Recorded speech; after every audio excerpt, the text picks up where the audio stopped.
week on the show, I talked to sculptor and SFX wizard Ian Campbell. We talked a lot about how to make an alien. You let the design of it flow from the intent and from what the script says. So if here's a rubric, going to be nocturnal or diurnal? Is it going to be a predator? Is it going to be prey?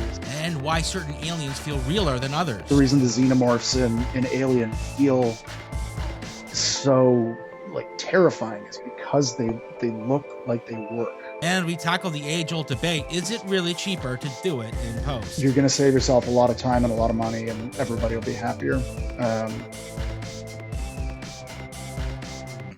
Ever see an alien in a movie and wonder who made that? We'll find out who on My Favorite Alien. What exactly are we dealing with here? Old and busted, new hotness. And what could that possibly be?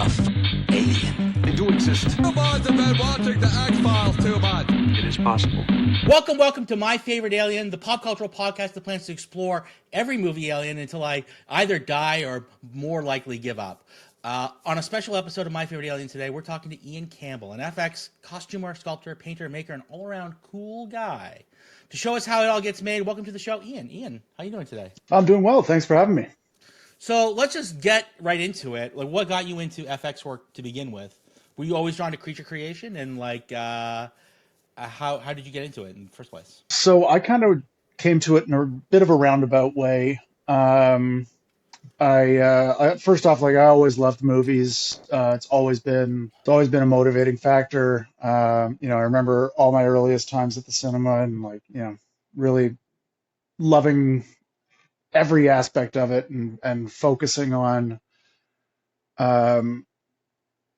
how did all these things get brought to life? How did everything get made? So I remember watching The Mask when I was, I don't know when that came out, maybe 95, 96, something like that. And there's always that Ben Stein line that sticks out to me of, we all wear masks, metaphorically speaking, that, I don't know, I kind of loved. So I've always been drawn to that. But in terms of my profession, I did a sociology degree that, I kind of felt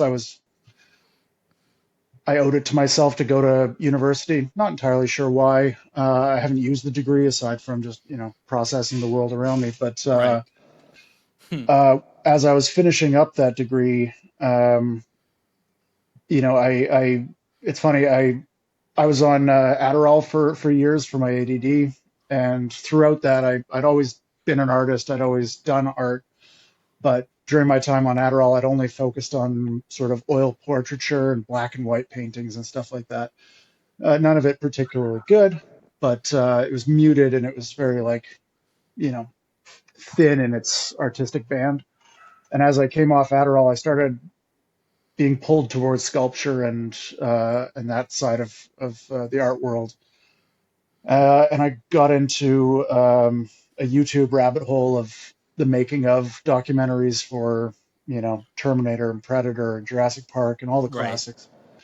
And I found the Stan Winston School of Character Arts, and I started taking some, the little audit classes you can do on that. Right. And, from there, I couldn't stop. I sculpted things in my room at home, and I started making bigger and more elaborate things as as you do, you grow to fill the space you're in. And then I took a 6-week course at a makeup school in Toronto that was focused on creature creation. Cool. And I have it somewhere down there. I should find that before the end of the interview. That allowed me to get some professional instruction from a sculptor and builder who worked on everything in England from middle of the 80s to the middle of the 90s kind of thing. Lovely guy. And he was able to set me up with a friend of his who he'd worked with in the 80s and 90s in England, who ran a shop in Toronto. Oh, cool. And from there, I wasn't expecting much, but I told him, I'll sweep the floors until you let me do something, creative. And that really worked out. I learned, pretty much everything I knew, or the basics of everything from that that gig that I got there, and I stayed there for on and off for about 4 years, and learned a ton. Guy named Paul Jones. You can look up his IMDb. It's extensive and incredible. Um, and then from there, um, I did a lot of like at that shop. We did a lot of like effects work and prosthetics and dead bodies and monsters and aliens and all sorts of stuff. But my personal, um, you know, focus, if you want, was always masks and helmets and costume pieces and stuff like that, because that's just sort of the side of the film industry that I've been drawn to. Hmm. So I got a chance to move to that side of the industry into the costume department in I think 2017, when I started working on Star Trek, and that was a real watershed moment, and everything's kind of been gravy since then. Yeah, Star Trek. The new Star Trek has been like a big boon for I think like local artists and local, like especially crews too. Like we're trying to get into like trying to work on like because we get some we get we actually do get a lot of like bigger, but like I feel like in Canada we very rarely get to make like actual Canadian sci-fi. So Hmm. when the service industry gets to do it, I feel like all the local guys get really excited. All like all the Yeah, local crews because they get to work on their dream jobs, and the Canadian writers like me who want to work on Star Trek have to move to LA. yeah. I mean, that's the trouble of some of it, with local writers not getting a shot here, um, but no, we've been very grateful for the amount of work that's come through Toronto in the last 5-10 years. Yeah. Um, and despite a couple strikes here and there and pandemic or two, it's been pretty solid. What's a couple strikes between friends, you know? If I'm glad they got some of what they needed. I think they probably could have got more, and they probably should have, but we'll leave that up for the next one. But no, Star Trek's been great. There's a ton of other build shows that we've been on. I've done work on The Boys and What We Do in the Shadows, and we've sent pieces out to Superman and Lois out in Vancouver. We've sent things to the East Coast, Northern Ontario, to all over really. So we're in a lucky position to be one of the few big film hubs worldwide.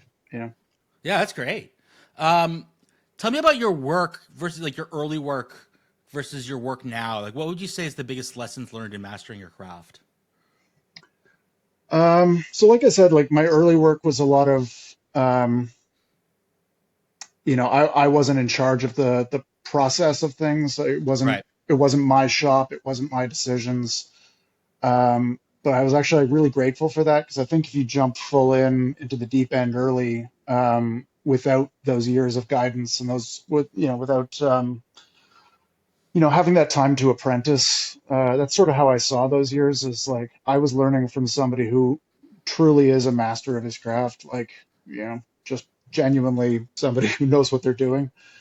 Um, and I'm eternally grateful for that, because it set me up in a good way for success later. Um, so my early years, it was a lot of, you know, the boss would say, "Okay, we're building an alien. Um, he's significantly better at the finishing work. So if I started out like if I blocked out a sculpture by slapping clay on an armature or whatever, and building out the general forms, so that just doing the grunt work sort of stuff to lay the groundwork for Right. somebody to come in afterwards and finish things. Whereas now, um, that falls on me. We're not nearly as well. We're established, but we're not. We don't take on a huge amount of crew in one go. Right. A lot of what we do is, small pieces. Even the big pieces we do, a lot of it, like soup to nuts, falls on me. So I have to be the one planning a project, talking to designers, talking to a director, and figuring out what it is they need that piece to accomplish, and then figuring out the best, you know, most economical and fastest way to get it into their hands so it can go on camera, kind of thing. So, how does it work? Like, are you out there hustling with production companies, like putting out your folio or your not your folio? Is that the right word? What's the word I'm looking? Your portfolio, I Yeah, guess. like portfolio kind of thing. I was half right. Portfolio. Yeah. I knew. I get folio is like the Shakespeare stuff, the second folio. Anyways, that does not matter. God, things I learned in an English degree. But like, are you out there like submitting your stuff to like the boys and being like, hey, check out my stuff if you need pieces, like I'm here, or like what's the solicitation process like? Because I know for like writers, like you have to go through an agent. Is there a similar process for So sculpting? so I think early on, I got the job on Star Trek as crew. Hmm. So every morning I went to Yeah, um, studio. to the mill shop down at Pinewood and Right. spent 12 hours there and you know just worked on site kind of thing. And in that sort of setup, you're hired hands. A project comes across your desk, you make it, you go for lunch, you come back, you do however many more hours, and then eventually you get to go home. Um, and that was great, and we did that for a couple seasons there. Um, and then we left Star Trek. I keep saying we because on Star Trek, I met my current business partners, Jen Burton and Robin Careless. Jen is a very accomplished sewer, seamstress, and builder, with all sorts of leather work and all that sort of stuff. But also very accomplished in traditional sewing and all that sort of stuff. Cool. Robin came up in a bit in the theater world and indie productions, and he does a lot of patterning and leather work and finishing work. But they're more on the soft goods and fabricating side of things, whereas I for our shop, um, which is called Builders Anonymous. I don't know. I didn't mention that earlier. It's fine. Um, You I put a I logo handle underneath. I've got a sweet logo. We got one. Our buddy of mine who's a woodworker did a nice cutout logo for us Cool. above our couch, which is nice. But yeah, for our shop, I handle all the um, sculpting, mold making, casting, a lot of the painting, airbrushing, all that kind of thing. Hmm. Um, but when we as a group, we decided we wanted to come together and start our own shop. Um, we we started a sort of hybrid operation of like we moved to the boys for season two, and when we did that, we pitched production on the idea that because they needed to make a lot of the sort of secondary superheroes that you see in the show. Those are made in Canada. The seven, the main superheroes, Hmm. those are built and designed in LA, and then the costumes are shipped up here. Right. But there's still a lot of like, there's a lot of repair work that goes into film work, and there's a lot of, the writers on The Boys have phenomenal imaginations, and they have great source material to work from. So there's a lot of other superheroes that come in that have to get built in on the Canadian side of things. Um, so we pitched them for season two, and I think a bit of season three.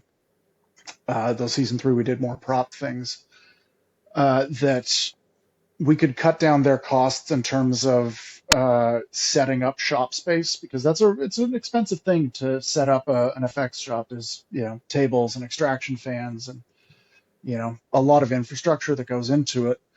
Um, so we pitched them on, well, why don't you hire us on as crew, but I'll work from my shop. Right. So we had this kind of hybrid arrangement there, and that was great because the shop's a 20-minute walk from my house, and I get my exercise in the morning, and I don't have to go out to Kipling every day, and that's great.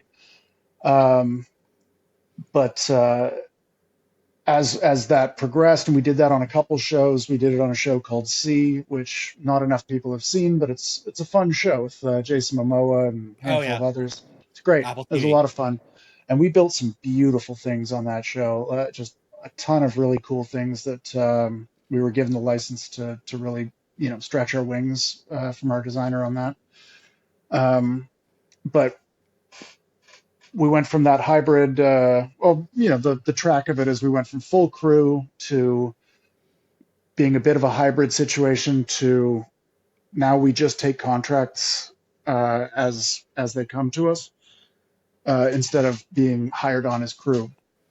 So we, originally, yeah, we had to pound the pavement a little bit, and we had to get our name out there and tell people we're here, hire us.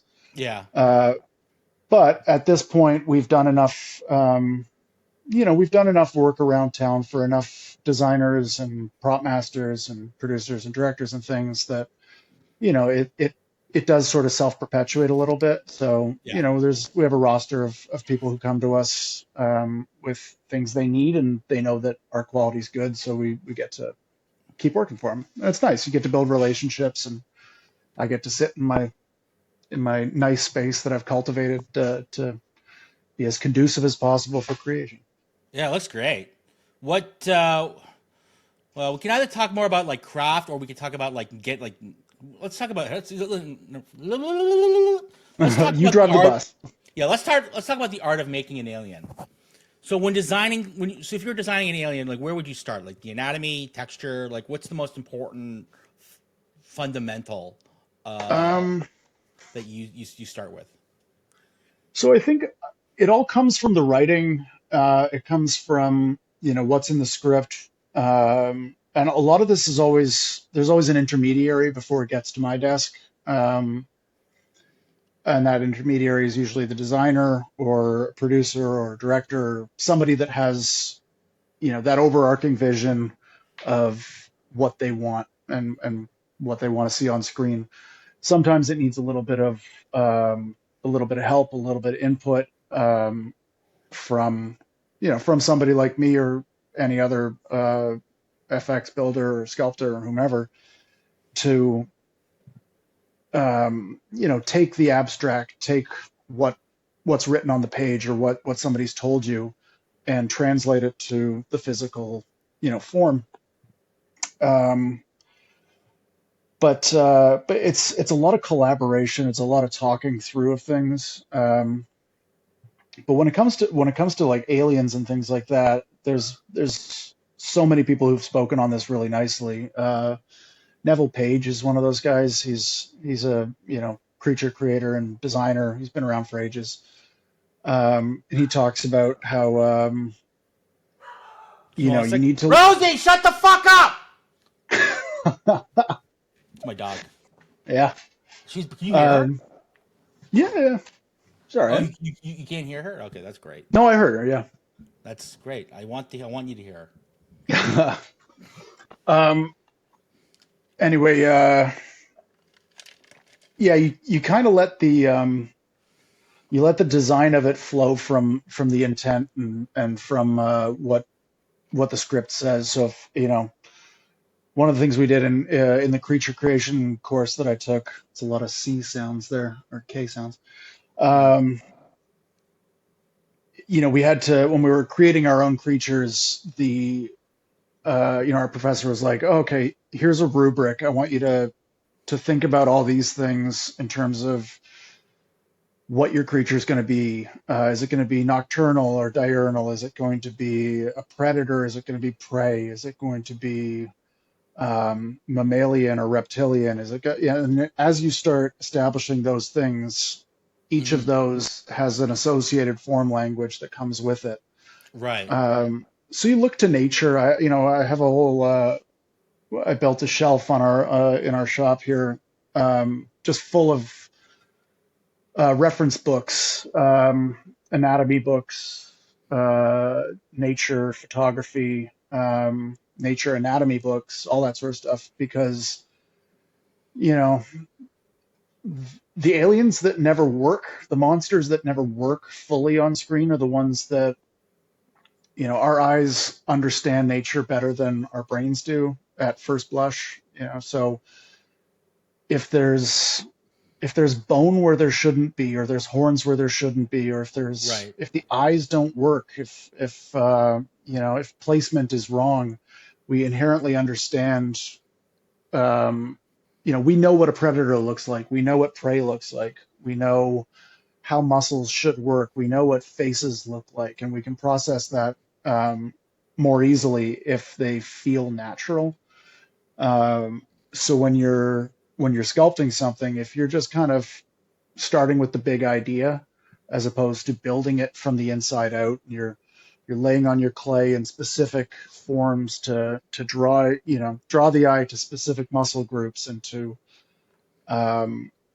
make it make sense. Like there are some, like, some of those old kitschy TOS, like Star Trek aliens.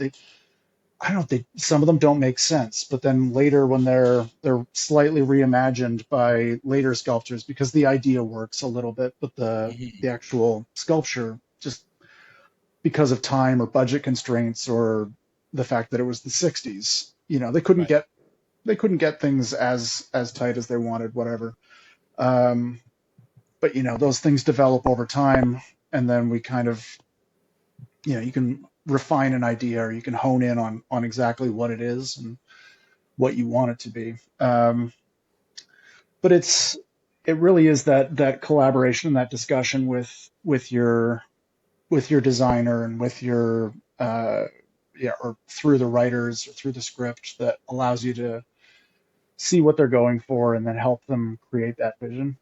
Hmm. Um, but yeah, a lot of it is, being a student of nature, being a student of, like, the world around you, and understanding how creatures are, and what makes them work. The reason the predator works is because every aspect of it feels intentional. Right. The Yeah. reason the reason the xenomorphs in Alien feel so, like, terrifying is because they look like they work. Even though it looks biomechanical, and everything's got Geiger tubing on it everywhere, Right. it Yeah. feels like it works. It feels like every time it extends a muscle, it feels like there's actually strength there. I've never heard that expression before. Geiger tubing. Is that what you call like the texture of Yeah, a Geiger?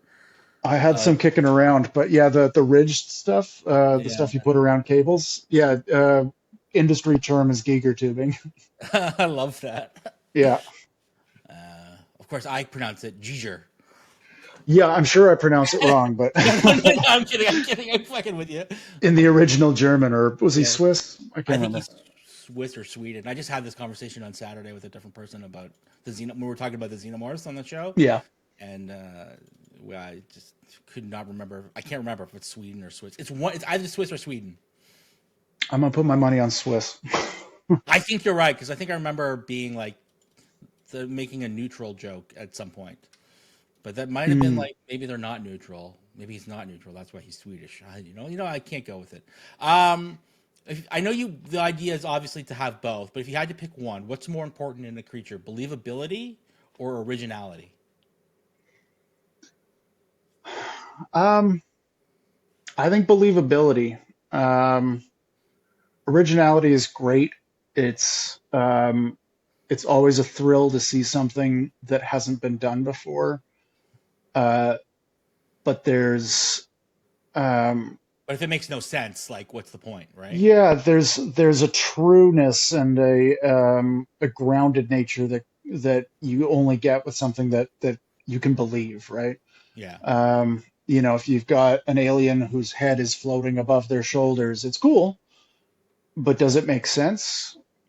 Not necessarily. And, like, you can always explain things away with a couple lines of dialogue, but like I said, like I always find the things that the aliens and creatures that resonate the most are the ones that feel the realest, and feel as though they have purpose, and they make sense. you know, that's why I love the Predator series, because like well, Predator and Alien, they have such intentionality behind them, and like, if actually it's funny, if you look at the original Predator, the one that they shot and then did away with, Oh, and then brought the in Jean-Claude Stan Van Damme Winston. one. Yeah, exactly. Yeah, Uh, he's like a that lizard, was, isn't he? yeah, it had a weird, like snappy jaw kind of thing, and like, it looked cool, I guess, but like it didn't feel real enough. It didn't feel menacing. It didn't feel like a predator, Yeah, and it's one of those ones that like I don't think anybody remembers that movie if that's the version that comes out. Um, right. you more probably remember it as kind of a goof, but because it is what it is, it's a classic. It endures, and I think it's because of that grounded nature of it, and because you can, like, even down to the costuming on the Predator, you get Hmm.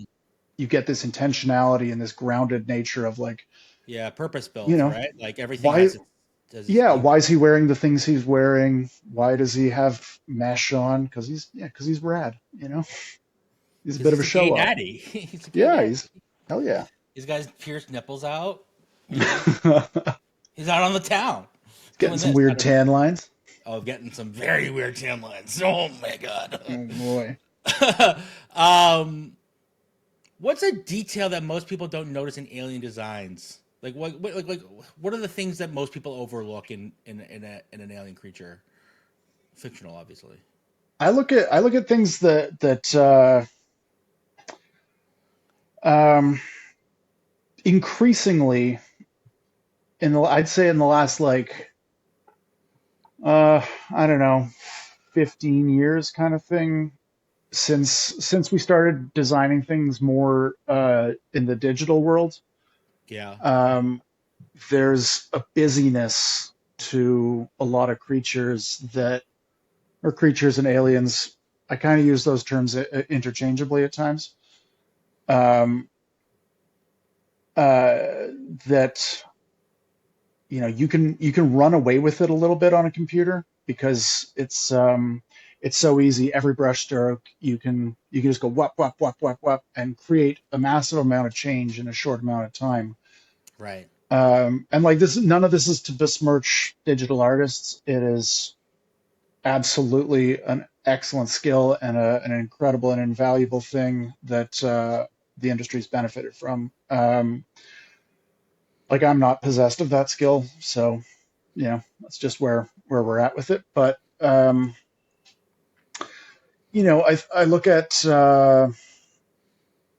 look at the Quiet Place aliens, and I don't know that they make as much sense to me. Or I look at um,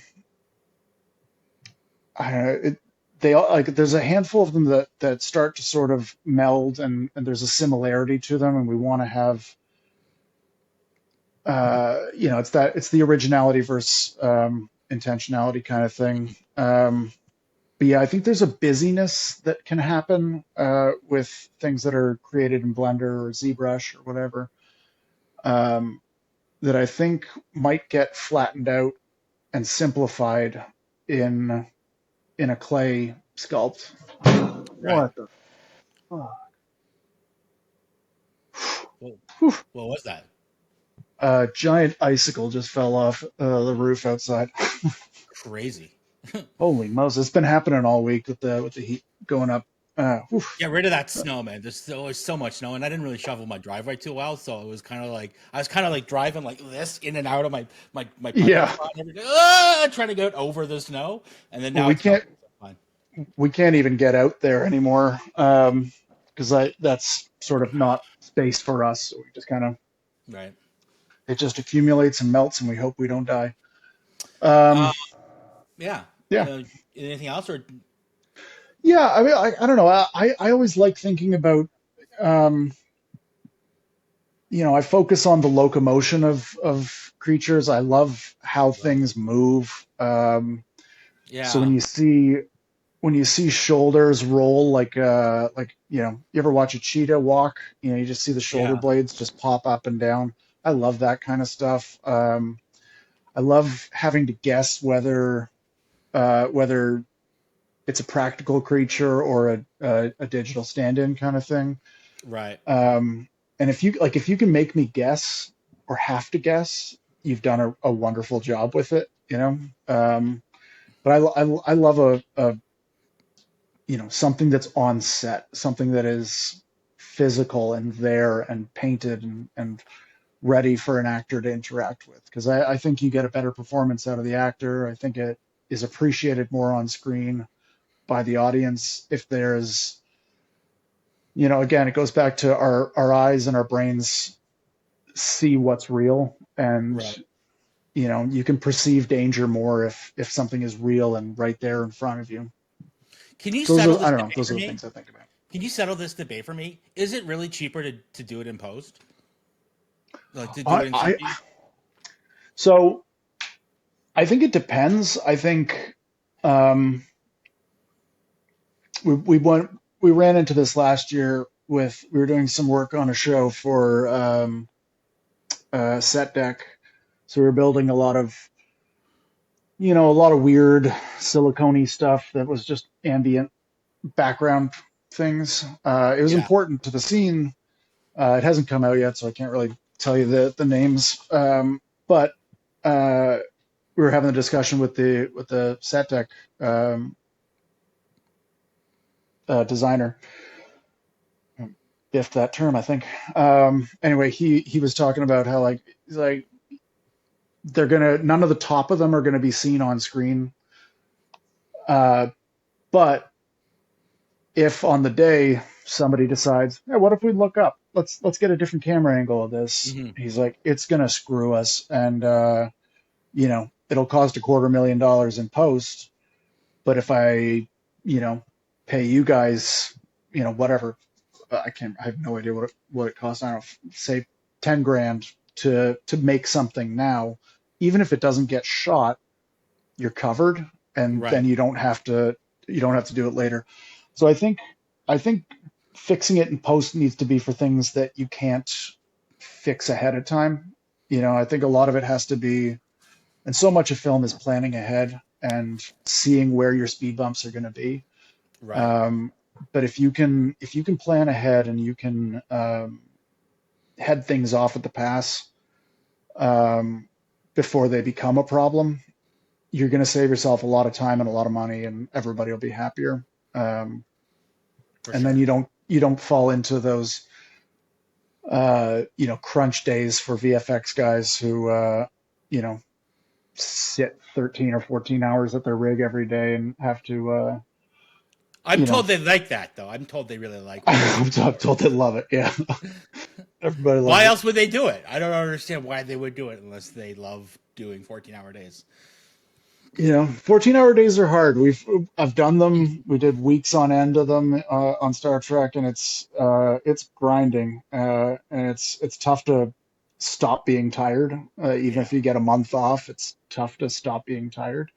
Yeah. Um, but yeah, um, I think it's always easier to plan well ahead of time, and it's almost certainly more cost effective. If you plan to do CG from the beginning, if you Hmm. plan to do something like in post, that's great. That's your plan. But if you've tried it, if you don't plan properly and you take a shot at one way and then you have to go and fix it the other way, you're paying for it twice any way Right. you cut it.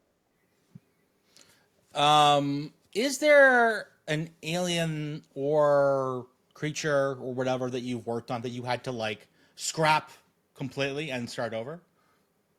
Oh yeah, I think things get scrapped all the time. We did one. Speaking of fixing it in post, we did one for Star Trek where um, I think the idea that came from the writers' room was a little ambiguous, and I think because it's television and so rarely do you have 12 episodes or however many it is fully written, ready to go at the start of a season, right? Like Yeah. the writers are under as much pressure, if not more, than everybody else. Like they've got to start the ball rolling. So we had one on Disco on Star Trek Discovery that uh, throughout the whole thing, everybody building it, you kind of knew this might be cursed.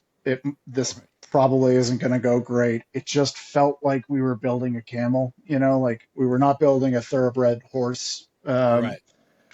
And it just, we got it done. It looked, um, It and looked. it went to set. It got shot, and then I mean, like slightly depressingly, but probably for the best, it got replaced in post with something completely different, like utterly and completely different, conceptually different. Um, and while that was like a slight bummer to sort of it was a bit of an ego hit, but I wasn't doing the decision making. It's my hands, your work kind of thing. Right. Um, the seeing it come out on screen is something that's like, oh, I didn't make that. That they shot a clean plate and they put something in completely in post. I think that happens a fair amount. I mean, there was a lot of that on another Toronto show years ago, the Thing prequel, Oh yeah. Let's talk about that. where well, so they made everything, right? Yeah. Like it was done entirely practically. Um, Shot everything on the day, did it all. I've seen a lot of the behind the scenes stuff from it. It looks great, but it was at a time when Hollywood was kind of obsessed with CGI, and it was Yeah. how many shots do you have that are CGI per movie? And it was the Michael Bay days, and everybody was trying to outdo each other, and I think fundamentally what happened on that one was I think they painted over Yeah. pretty much everything, and I don't know that it made it better. Um, Didn't. It made it worse. it made it worse, uh, and like those are decisions, and It's not a good movie. It's not a good movie. Like I don't want to defend like a turd and say like, oh, they made it worse. Like that. It's like yeah, this brilliant piece of work, but they took craftsmanship and then they just kind of just replaced it with something that was really rushed and yeah. false. And I think like the takeaway is like I don't know what the takeaway is. It's just like don't get attached, I I, guess, to your work. I think the takeaway is like sometimes you can get a little bit over your skis on stuff Right. and get a little bit ahead of yourself. And I I admire some of that attitude because we don't progress as artists or as people if we're not trying new things, if we're not trying to push boundaries. But I think in that instance, when you've already had beautiful work done by incredible artists, like I've met a lot of the people that worked on that movie and worked with them, and they're brilliant. You know, I trust that what they brought to set in silicone or foam latex um, worked and fit the bill and was what it needed to be. Um, but unfortunately, like I said, like I think Hollywood was in a mode where they wanted to have a lot of digital stuff before it was fully baked, right? Right. You look at there's I mean, what's the most famous horrible CGI creature you can think of? Mine Uh, goes. well, I know where mine goes. Where does your goes? Where's yours go? Uh, It's gonna be great if we got it together. uh, The Mummy Returns, Dwayne Johnson. 100%, 100%. And how much better would that have been Yeah. if they had like made you remember Mortal Kombat in the 90s Oh yeah, with with Goro. with Goro being 7-8 feet tall with mechanical arms and fully foam latex, like that thing is incredible. If they Yeah. had done that kind of thing with Dwayne Johnson, Yeah. The Rock at the time, with giant pincer arms just walking out snip snapping, it Yeah, would have been incredible. Instead, it became a meme and it became a highlight of our childhood. yeah. Um, so I remember somebody saying years ago, I think it was one of the Stan Winston guys when because they were asked, they're like, "Do you think CGI is coming for your job?" And they're like, "No, it's just another tool in the toolkit. Yeah. It's a great thing for if there's a seam that didn't get fully blended out, or if you need a little atmospheric, or if you need a set extension, or if you need this or you need that, it's an excellent tool for augmenting and adding to things. There's certain instances like Avatar where we've gotten to a point where you can have fully. 1 second. Rosie, shut the fuck up! Jesus Christ, I'm trying to record a podcast! Anyways, continue.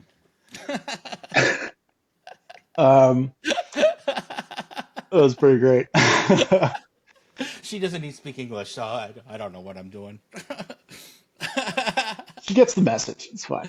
Yeah, Um, she hears tone very well. yeah. But yeah, like knowing where to use a tool is as important as any effect you can get out of the tool, right? Like you wouldn't use a hammer to fix your laptop kind of thing, no more than you'd use a screwdriver to Right.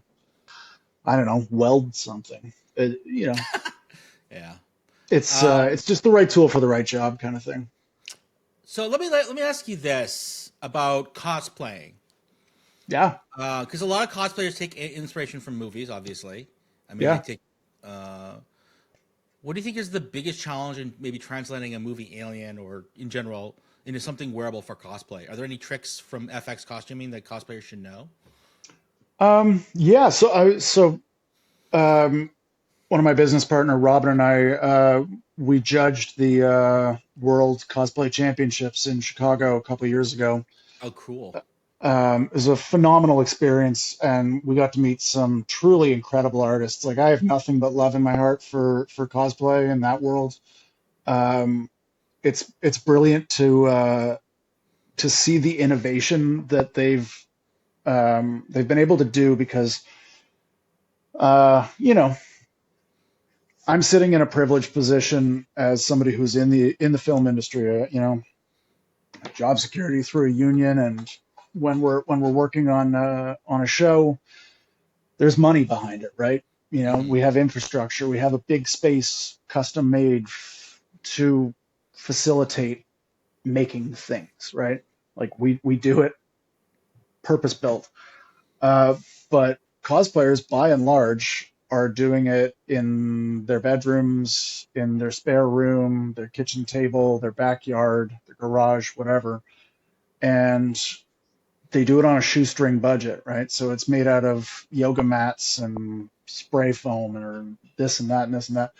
And the amount of unbelievably, you know, uh, accurate and beautiful work that comes out of that world on a shoestring budget with not all of the resources that we have is incredible. I think part of what draws people to that world is that idea of like, you know, there's a scrappiness to it, and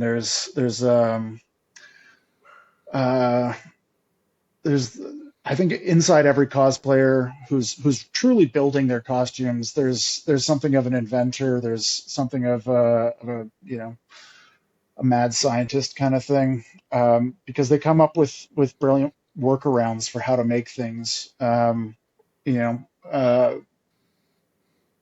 and I'm envious of some of that, and I know that if I wasn't doing this and I had joined the cosplay world instead, Hmm. I'd be doing exactly the same thing.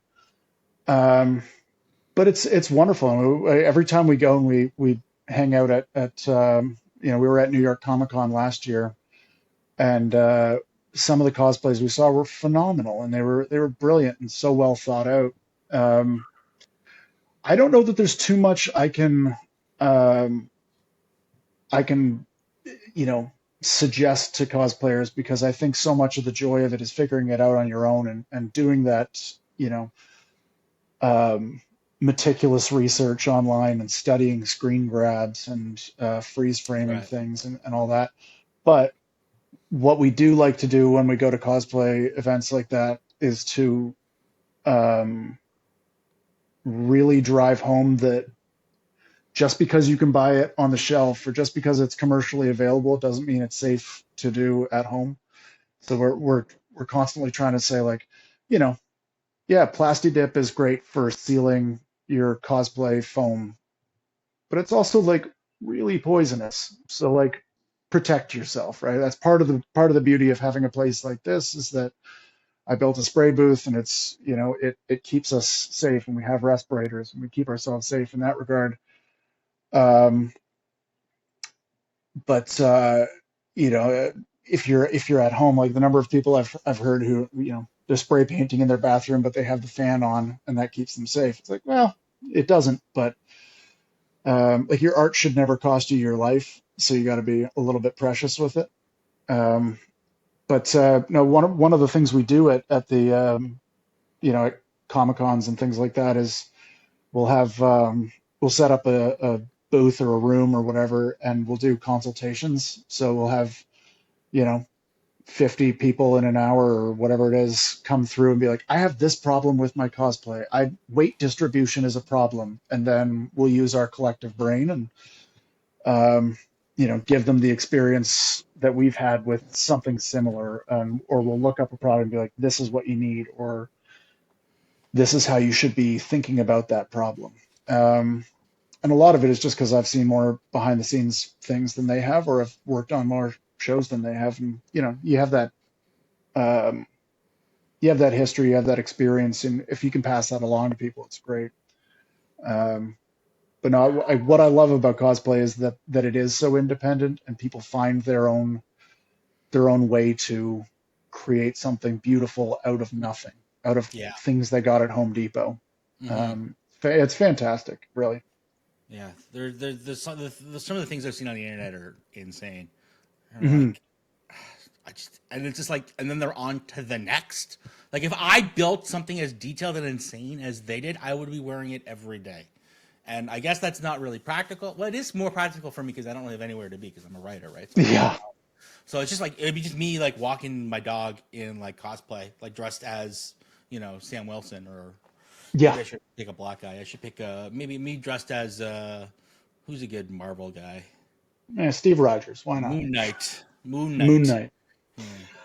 I mean, like the woman who won the world championship that year, she was doing Aloy from Horizon Oh Zero yeah, yeah. Dawn or whatever it was, and you can look her up. Is one of the most phenomenal costumes I've ever like. Not just cosplays, costumes, but she needed to get or on that costume there were leaves, like I think they were eucalyptus leaves, and they were trailing off the back of the costume. And she was like, okay, well, I can either make the eucalyptus leaves out of something, foam, whatever. It won't look quite as good, or she could do what she did, which was um, I think she like basically infused them with a stabilizing, flexible polymer kind of thing without getting too into it, and just basically sealed them and rubberized them so that they still look and feel real, Wow. and they move like leaves and they feel like leaves, and you're just staggered that they haven't dried out and crisped and fallen off. Um, but it's something that like when you don't necessarily have an end frame for when you need to finish a costume, or it's not we need to this has to go to camera in a week or 2 weeks or 6 weeks. You have time to iterate and to experiment and to try new things, Hmm. and it's one of those beautiful things that can come out of the cosplay world that I just think is fantastic, and I'm always in awe of whatever they can do on a small budget and with limited resources. Though I mean, the resources are getting better in 3D printing at home, and Yeah. People are getting more into mold making and casting, but again, you need to be cognizant of the safety implications for all that sort of stuff. What do you think is the biggest barrier to entry for people getting into uh, VFX or SFX? I guess I would call it special Yeah, effects. FX, costumes, FX. whatever. Uh, so I mean, like, there's skill and there's talent, Hmm. and I think of those as two different things. Um, Talent is something, you know, God given, whatever, that still needs to be nurtured. It's something that you need to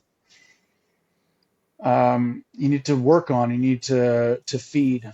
But skill is something that can be honed. You can learn skills. Nobody's born knowing how to weld. I don't know why welding is coming up so frequently. Because it's awesome. Um, yeah, welding's rad. But yeah, nobody's born knowing how to weld or ride a bike or whatever. So skills you can acquire um, over a long career, specific skills. Um, but you know, focusing on things that are going to be of value. So I don't know. It depends on it.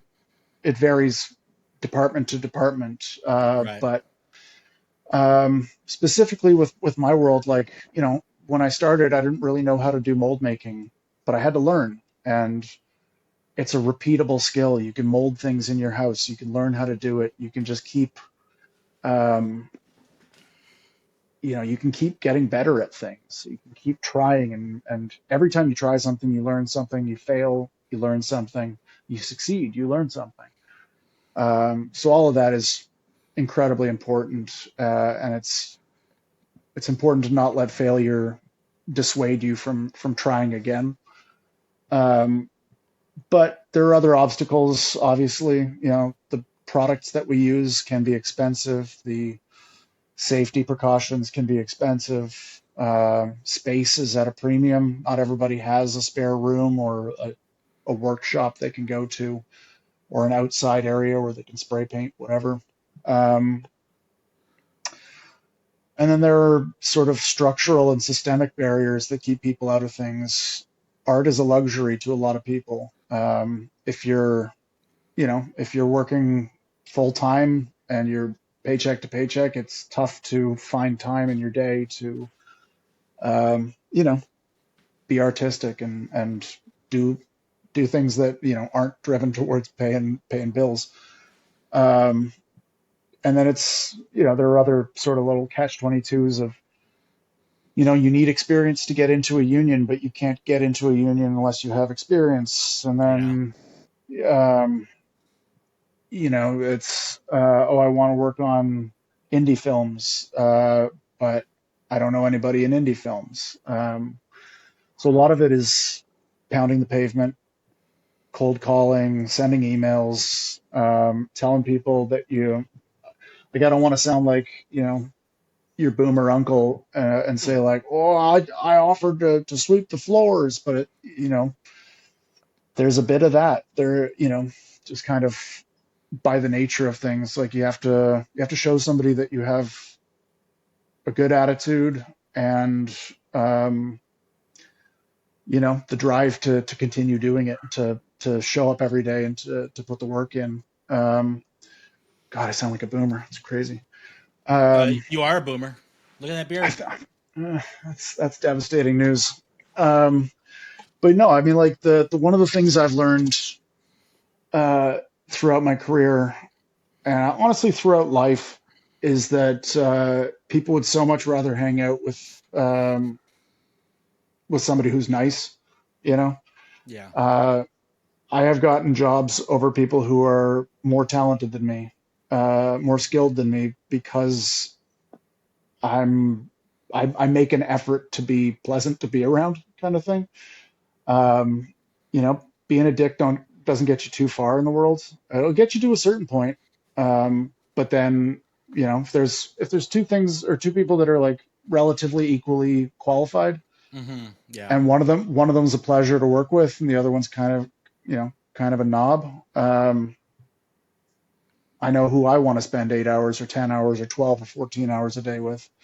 It's weird how Um, how universal that is. Like that's the same in writing. Like when you think about it, like when we're yeah, under a lot of pressure, there's like a lot of things. Like I yep, need people that can deliver and people I want to be around, and like those two are the biggest factors, more so than yep. anything If you else. can hit deadlines and you're pleasant to be around, Yeah. that gets you half the way there, if not more. And it's one of those things that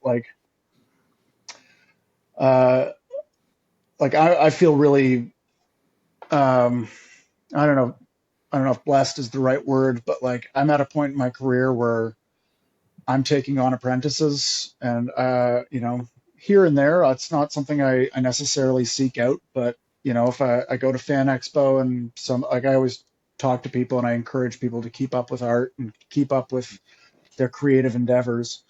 Or we have our website, and we have a contact us button. We've gotten a number of people who reach out and say like, this is what I'm interested in. Can I talk to you for an hour? Um, and I've had a number of talented and interesting young people come through the shop, and sometimes they stay for a while. Sometimes it's all they needed was a conversation to point them in the right direction, or tell them this isn't, or for them to realize this might not be their thing. um but it's one of those things that like I love that now I can start to give back a little bit and to push people to keep this side of the industry up, and to keep building, and um uh and also slightly selfishly to have people that I can work with, that I can trust, and that um that I enjoy being around. Um, but yeah, I don't know. Don't be a jerk. It's the best career advice I can give. All right, we're gonna play a game. Sure. I just come up with it.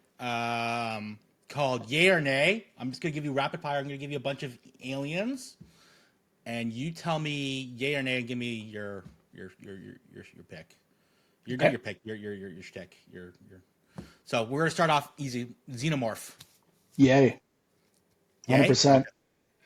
Yeah, I Uh, think it's iconic. It's one of the best. There's a reason it's been in so many movies since whatever 1979. Um, it will continue scaring people for a generation to come. okay. The Predator. Yay. Absolutely. Same thing. I feel like it's just like these are classics, right? Yeah, same thing. I think there have been some missteps with the Predator series, but the latest one was Prey was the latest one. I loved Yeah. that. I thought that Prey was was so good. brilliant. It was great. It was a fresh direction for it to go in, and it regrounded the series, and I love it. Yeah, The Thing. love the thing. Yay.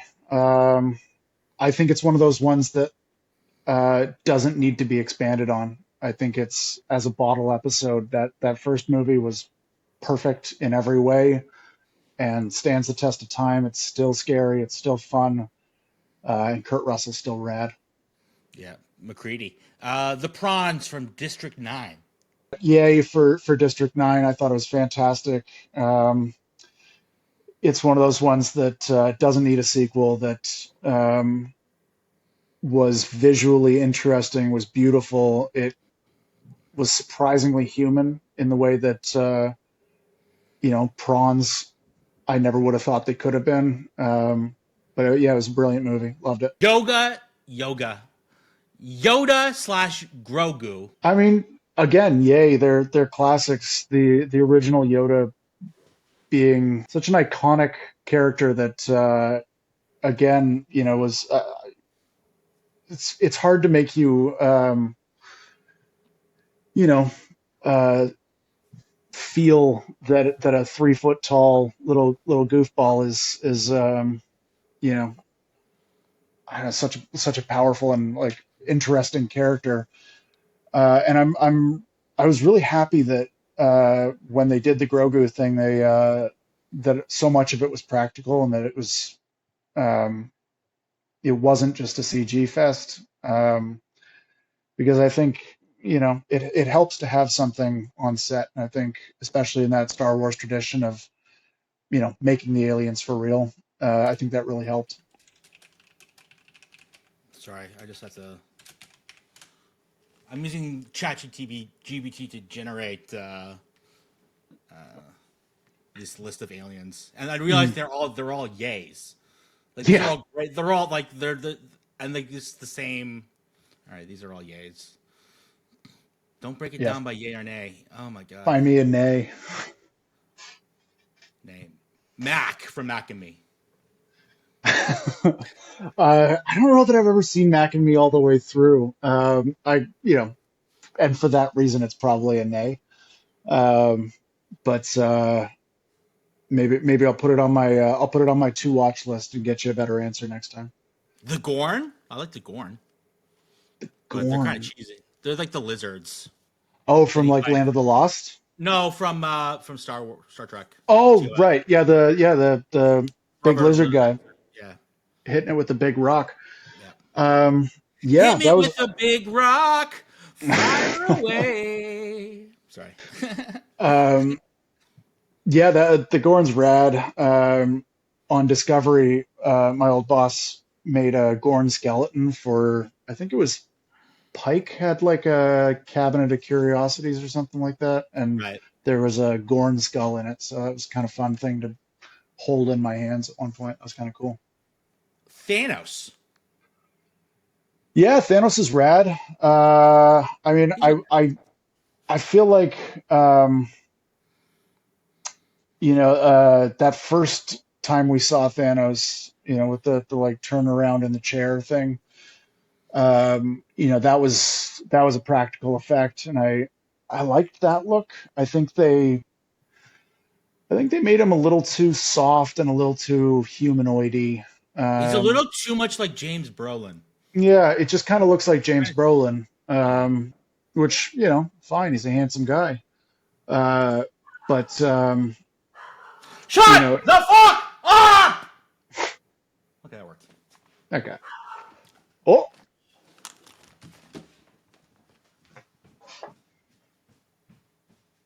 Rosie. cutie.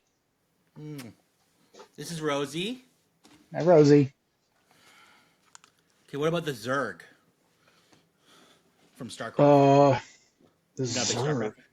They're like Oh insect. yeah. No, Star Trek or StarCraft's one of those ones I didn't really play, but yeah, I like the design of it. I don't know enough to give a proper thumbs up, thumbs down, but The Cyclos from Battlefield Earth. oh my Remember God, the Battlefield Earth. Oh, what a movie. What a Yeah. classic. Um, Still probably gonna give them a nay.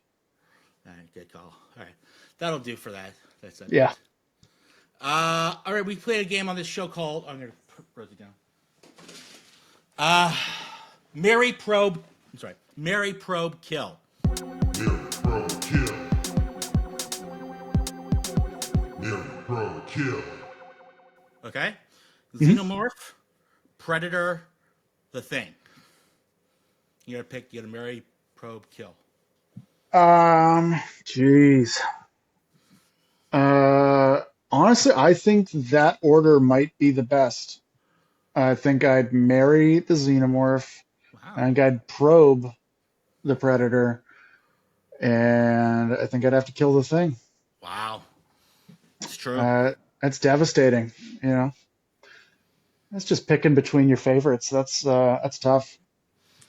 And then, do you believe in aliens? Yeah, I think on a fundamental level, I think it would be conceited and arrogant to believe that we're on our own out here. Um, I hope they don't come talk to us because I think we drag them down.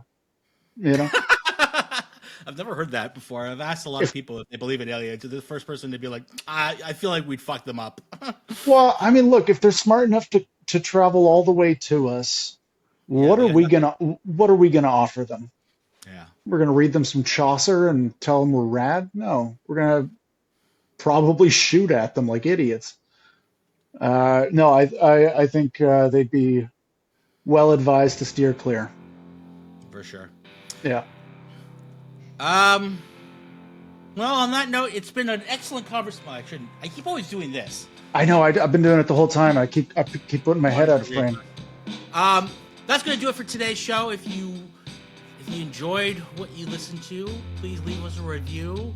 5 stars, maybe a little 5-star action. I don't know what that is. I'm sorry. It just got away from me. I just kind of started doing a bit. If you want to get in touch with the show, you can email me at myfavoritealienpod@gmail.com. You can also find us on Blue Sky, Threads, Twitter, and Instagram. Those are the 4. And YouTube. If you're watching us on YouTube, please like and subscribe. And keep searching, my lovelies.